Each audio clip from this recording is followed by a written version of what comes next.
So, about to get to racing here for Matt, Chuck, and Keith.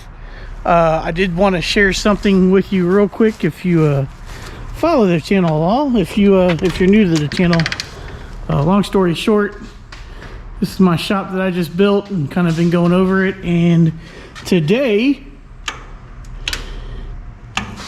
I got power in the shop finally, which is rad.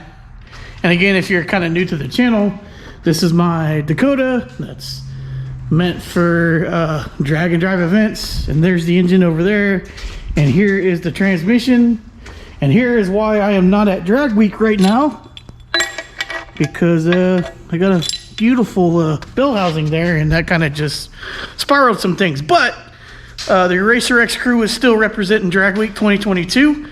We've got Keith Finstad, who is he's running in the street race category, which is the 850 category for Hot Rod Drag Week. And you're gonna find out today what he ran. He did pretty good.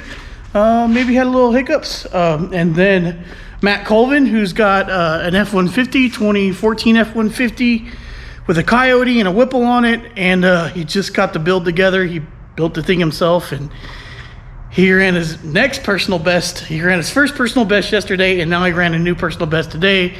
And then there's Chuck, who has a 1986 LTD wagon, who's got an extremely fast car. He's running in the 6s in the 8th mile and then letting out because he doesn't have the safety equipment to run faster than 1150. So he's kind of band-aided there. So they had a pretty good day today, as far as I know. I'm still waiting to see how the drive goes. But yeah, let's get started and start looking at those passes and see how their day's going. Good morning, everyone. We are here on day one of drag week, and we are unloading. We have Whitney on my truck helping me get some stuff unloaded. We have Keith, and we have Chuck, and Keith's co-driver is Jeremy, and Chuck's co-driver is Ross. And so they have, Chuck doesn't have as much as we do. We are first timers, so we got the first timer special, which is basically everything except the kitchen sink. So we didn't bring a trailer this year, partly just from timing and figuring that it wouldn't be so bad, you know, because if we have the bed. It hasn't been too bad, but it gets old fast, so I think next year we're probably gonna have a trailer. So we are in Class C currently, and we're not sure about the order quite yet, but we're here at the Worldwide Technology Speedway, and you know, the weather looks okay, looks nice, and yeah, we're just getting loaded up, or loaded down, and then we're gonna do a little bit of suspension tweaks and see if I can't get my 60-foot down to something a little bit more more conducive to the speeds that I'm reaching. So yeah, hopefully we'll have an easy morning, and then we have a driver's meeting at 8 a.m. So I'll share more with y'all later. Bye.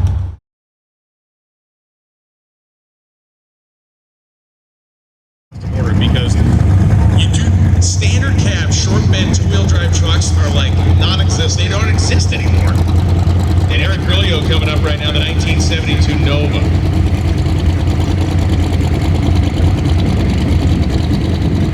Somebody's going to get stuff that's fun enough to rattle the windows up here. That's fun. And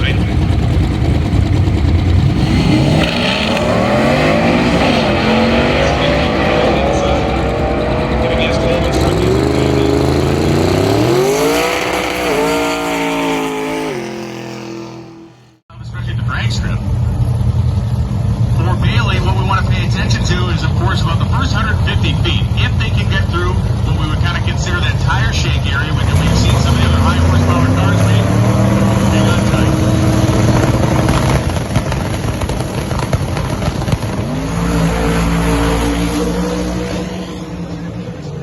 Oh yeah.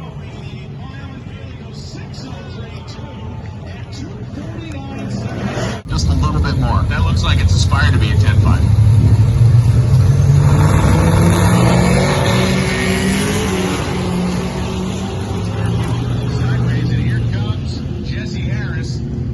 And the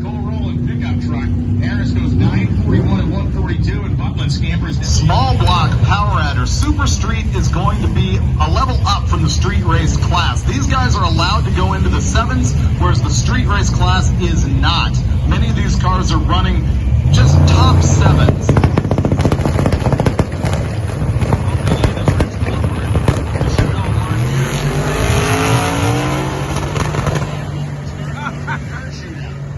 Before the 330-foot mark, the parachute fell out of the pack and began to blossom. Meanwhile, Mark Mayer goes 953 to 149 miles an hour in Super Street big block power adder.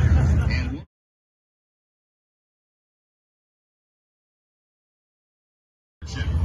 well, we got a Volt Apron budget. Car number 232Q, it's a blue 72 Chevelle. You need a big block Chevy mechanical fuel pump with gasket and a push rod. If you have a big block Chevy mechanical fuel pump, somebody's got one of these, but they need the gasket and the push rod for the fuel pump. This is going to car 232Q, or you can come to the timing tower. We can make that connection for you. Kevin is the owner of that car. What are you going to use? You want this back so you can run to the back of it or something? Okay, good. Perfect. Thank you. Joe. Keith Morrison and Jim Dorsey going on the racetrack right now. Or Weiser, I should say. Weiser, the 1984 Monte Carlo, goes 10.06, 8.136 with Firstead going 8.55.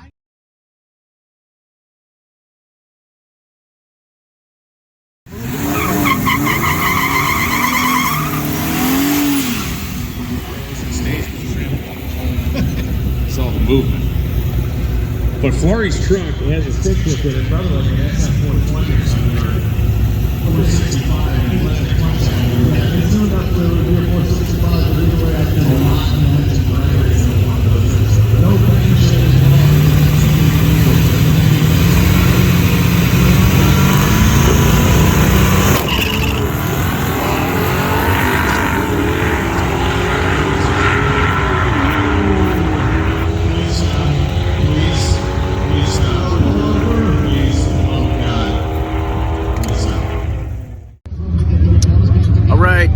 You can hear Freiburger in the background. There's 2 minutes left in today. Keith is having a transmission issue. We think well, we know it can shear the converter bolts off. Hopefully we can get that fixed and back on the road. Meanwhile, Ross and Matthew are back under the tent. Ross has caught the drag week bug and now is planning a drag week build, so stay tuned for that. Otherwise, we'll come back at you tonight, let you know how the drive went. Bye.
that's a wrap on day one.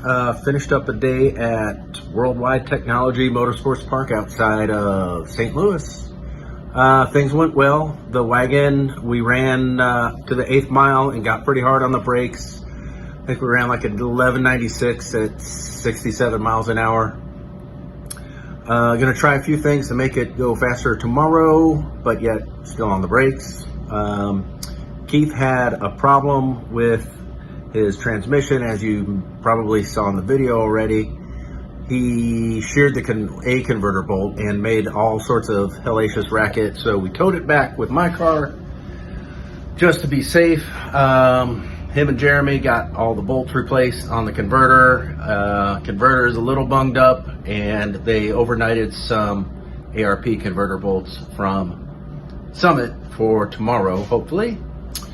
And lastly, Matthew, he ran some more mid-10s, and he and I may have had a race in Mexico on the way over here. I don't know if that made it in the video.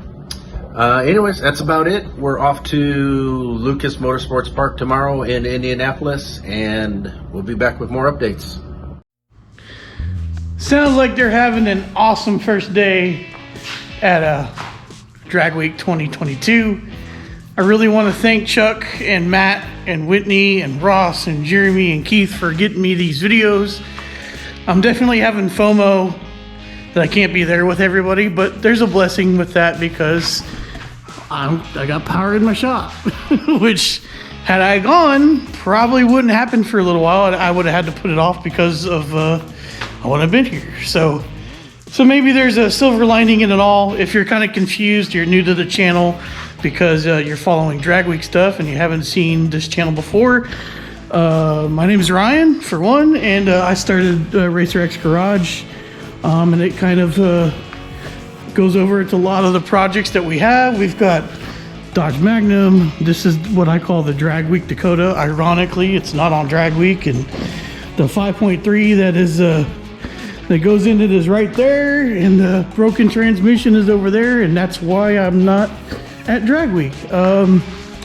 Anyway, we got a lot of stuff going on, and we're gonna try to have videos out every night this week. I'm not gonna promise that because I don't know what the guys are gonna encounter and if they can get me videos or not.